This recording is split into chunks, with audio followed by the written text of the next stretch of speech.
Na página 125 do livro de vocês, ele vem continuando falando sobre os Estados Unidos e ele vem falando de um item muito importante para o desenvolvimento do país, que foi a questão dos recursos energéticos. O subsolo dos Estados Unidos é um subsolo riquíssimo em recursos energéticos, principalmente o petróleo e gás natural. Além disso, ele ainda possui aqui, ó, ferro, alumínio e cobre, que são fontes de matéria-prima essenciais para o desenvolvimento da industrialização do país. Um outro detalhe muito importante é que nessa região aqui, ó, dos Montes Apalaches e próximo aos Grandes Lagos, foram encontradas grandes bacias de carvão mineral existentes nessa região que serviram, porque por que o carvão mineral é importante? Ele era a principal fonte de energia no início da industrialização.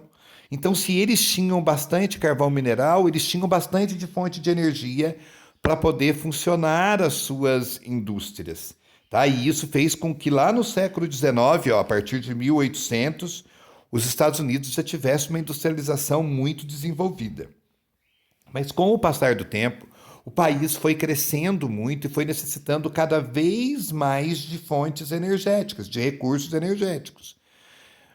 E o principal dele é o petróleo e o gás natural. Ele tem bastante? Tem, mas ele necessita de muito, então ele ainda tem que importar dos países que produzem petróleo uma grande quantidade do que ele utiliza. Só que daí ele descobriu que no interior do seu território ele tinha o gás de xisto. O que é o xisto? O xisto é um tipo de óleo muito parecido com o petróleo. Não é o petróleo, mas ele também serve como fonte de energia. E quando ele descobriu, ele começou a desenvolver a tecnologia para poder explorar esse gás de xisto. E junto com o gás, ele também explorou o óleo do xisto. E isso fez com que os Estados Unidos dependesse menos do petróleo vindo de países, dos grandes produtores de petróleo, principalmente Rússia e os países do Oriente Médio. E isso fez com que o país chegasse mais próximo de se tornar independente da necessidade de petróleo vindo de outros países. Tanto é que, ó, o próximo tópico aqui na página 126, ele trata da busca pela autossuficiência que os Estados Unidos sempre esteve. O que é essa autossuficiência? É ele produzir o que ele necessita em termos de consumo, tá? Ele quase chegou próximo disso, porque quando ele descobriu o xisto e conseguiu essa extração, ele conseguiu reduzir a necessidade que ele tinha de petróleo, vindo principalmente da Rússia e da Arábia Saudita. Tá? Hoje, os Estados Unidos já se tornou, lá em 2015, ele se tornou o maior produtor de petróleo do mundo. E antes, quem que era? Os países do Oriente, principalmente Rússia e a região da Arábia Saudita, ali do Oriente Médio, tá? E estes eram os países que mais influenciavam na questão do preço do petróleo, tá? Como ele se tornou maior, o país que mais extrai petróleo, ele está chegando perto dessa autossuficiência, tá? E isso vai gerar um impacto mundial muito grande, porque quando ele comprava muito do Oriente Médio, o Oriente Médio controlava o comércio do petróleo. A partir do momento que ele diminuiu a compra, porque ele está conseguindo produzir bastante, ele também vai começar a interferir nas questões políticas relacionadas a isso.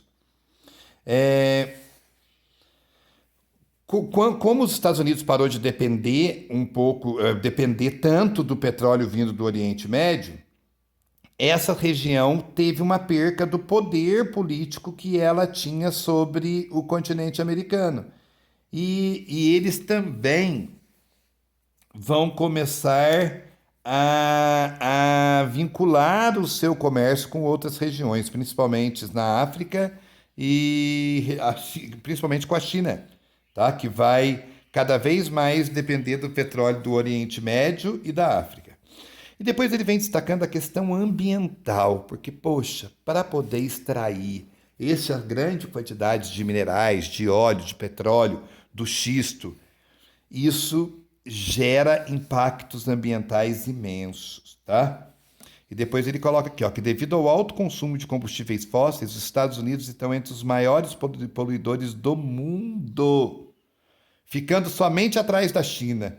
Ele é o segundo maior poluidor do mundo, tá? 13% do gás carbônico que é lançado no mundo é lançado pelos Estados Unidos, tá?